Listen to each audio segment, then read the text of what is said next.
In this video, we'll be trying to solve this mathematics test question on sets or set theorem, okay? Now the question here says, given that U, which is the universal set, is equal to minus 10 less than or equal to x less than or equal to plus 10, P is equal to x such that or where minus 10 is less than x and also less than 10, we have this, and Q is equal to x such that minus 5 is less than x is less than or equal to 3, show that P prime or P complement, okay, show that P complement intersection Q is equal to phi. And we said phi means an empty set, okay? All right, so let's solve this question. How do we solve this question? The first thing we have to do here is to list out the elements in U, the universal set. Now, from the question here, they said the universal set U is defined by a curly bracket. They said minus 10 less than or equal to x less than or equal to plus 10. You have this. All right, so my first task would be list out the elements in U. If I list out the elements in U, we can say that U is equal to, now let's list out the elements. From this, you can see that there's an equal to here. It's not just less than, but you have less than and equal to. Because of the equal to there, I will start with this number here. Right, so that's how we do this. So because you have the equal to there, that's this one here, I will start with the number here. That means I'm starting from minus 10 up to, again, you have an equal to here, not just a less than, but less than or equal to. That means this other number here, 10, will be included. So I'm moving from minus 10 to plus 10. What are the numbers there? That becomes minus 10. If you follow your number line, minus 10, minus 9, minus 8, minus 7, minus 6, minus 5, minus 4, minus 3, minus 2, minus 1, 0, 1 or plus 1, 2, 3, 4, 5, 6, 7, 8, 9. Now remember that we had a less than or equal to. That means 10 would also be included. So we have this. All right, so these are the elements in U from minus 10 up to plus 10. Next up, we have P. So P is equal to X such that, so let's get for P. For P, element P, or for set P, say P is equal to, let's list out the elements in P. Now they give us P as being equal to X. Now if you look at this one here, observe that this less than here did not come with an equal to. It's just a less than. There was no less than or equal to. In essence, I'll be doing the same thing here, but this minus 10 will not be included. Why? Because there is no equal to. It was not added there. So from minus 10 going to my right on the number line, what's the next number there? Just like what you have here, from minus 10, the next number should be minus 9. All right, so I'll start from minus 9, okay?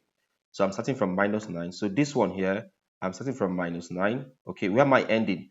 I'm going to, there's also a 10 here. Also observe that this 10 does not come with an equal to. There's no equal to here. If there's no equal to, it means I will stop at the number before 10. So before 10, what do I have? I have 9 or plus 9. So it means for this question here, I'm starting from minus 9 and I'm going to plus 9. So let's get the elements here. It becomes minus 9, minus 8, minus 7, minus 6, minus 5, minus 4, minus 3, minus 2, minus 1, 0, 1, 2, 3, 4, 5, 6, 7, 2 more elements. I have 8. I also have 9. So I have this. All right, so these are the elements that define the set P. What's the last set we're given there? We're given the last set there Q. And we said Q is equal to X such that minus 5 is less than X is less than or equal to 3. Now observe that in this case here, after minus 5, there's no equal to here. Okay, it was just minus 5. There's no equal to. That means I would not include minus 5.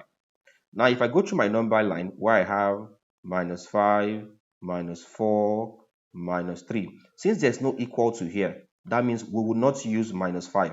Instead, we'll start from what there? Minus 4, and we proceed with this.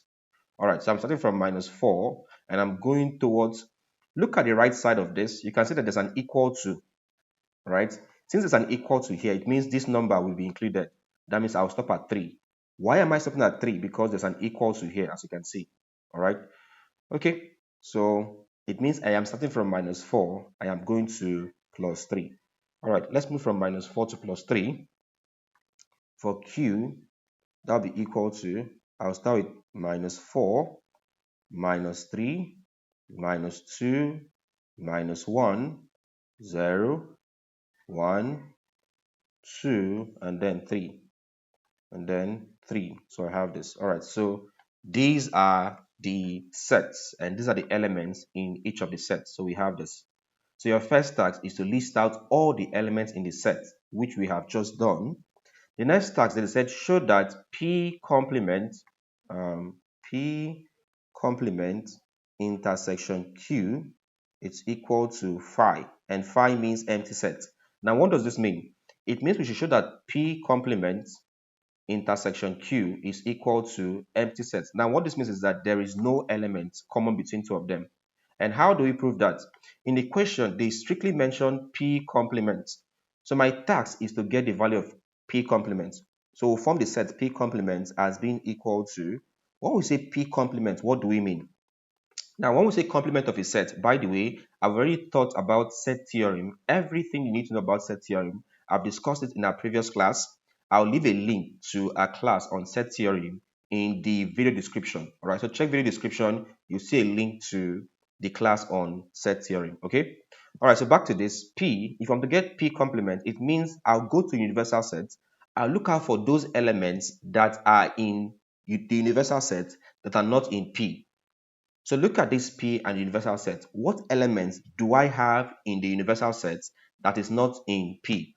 The first thing I can say is that in the universal set, I have minus 10. Minus 10 is not in P. So the first thing I have there is minus 10. Minus 10 is the first element in the universal set that is not in P. I can see minus 9 universal set is also in P. I can see minus 8 universal set also in P. Same thing with minus 7 also here. Minus 6 also here. Minus 5 also here. Minus 4 also here. Minus 3 also here. Minus 2 also here. Minus 1 also here. Same thing goes with 0, 1, 2, 3, 4, 5, 6 also there. 7, 8, 9. Now P stops at 9, but in U, I can see 10 there. So that means I also have a plus 10 that is in U, not in P. So it becomes 10. All right, so this is the value of P complement. So I have this. And let's evaluate the value of P complement intersection Q. All right. When we say intersection, this end here is called intersection, by the way. Okay, it's called intersection. What does intersection mean? Intersection means I'll look for those elements that are common between P complement and Q. So do we have any elements that we can find in both P complement and Q? Look at Q, we have minus 4, it's not here. Minus 3, it's not here. Minus 2, it's not here. Minus 1, it's not in P complement. 0, it's not here. 1, it's not here. 2, it's not here. And 3 is also not here. So what do you observe? We can observe that there is no element, or there's no common element between P complement and Q. So hence, P complement intersection Q is equal to what is called an empty set. So we write an empty set like this, or we use this. This is called phi. Right? This symbol here is called phi, or we use phi. So how do we end this question? Write a statement. You say, since there is no common element, no common element between P complement and Q, hence it is true that P complement intersection Q, it's equal to 5. So, all right, so with this, you have proven the question as true. All right, so that's how you answer this question, okay? All right, so I want to give you a task now. Now, here's a task. This same question here, what if I had this? This same question here, what if I had this? What if I put, let's say I put this here, okay? So observe that I have now added an equal to here, like this, right? So what if I put this here, and for this, I change this from -5. Let's use this as -6 instead. All right, so observe the changes here. The changes here is that for P, I've added an equal to here, as you can see. Also, I've changed Q from the -5. I've changed it to -6. Your task is simple. List out the elements of P. That's the first task. Okay. Leave it in the comment section. I'll tell you if you're correct. List out the elements of P complement.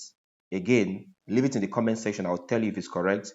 And then see if this thing still holds true. Right? See if P complement intersection Q is still equal to 5. If it's equal to 5, tell me in the comment section and I will tell you if you're correct. Okay, so you have 3 tasks there. Your first task, or you have 4 tasks there. Your first task, list out the elements in P, leave it in the comment section.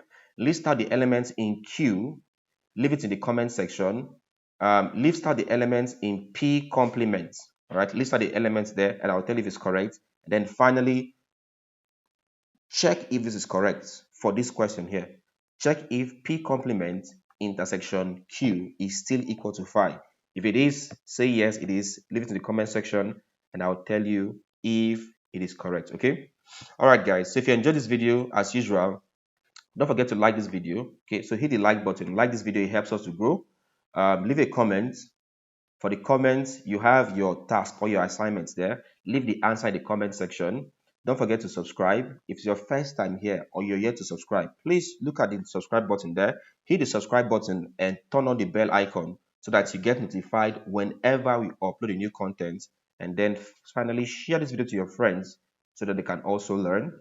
Don't forget to visit my website, www.jonahimmanuel.com/courses, and check out the available courses, or you can check for the books, right? www.jonahimmanuel.com/books. You can see the available books on my website, or you can join my channel membership to get exclusive content. Thank you and see you in our next class.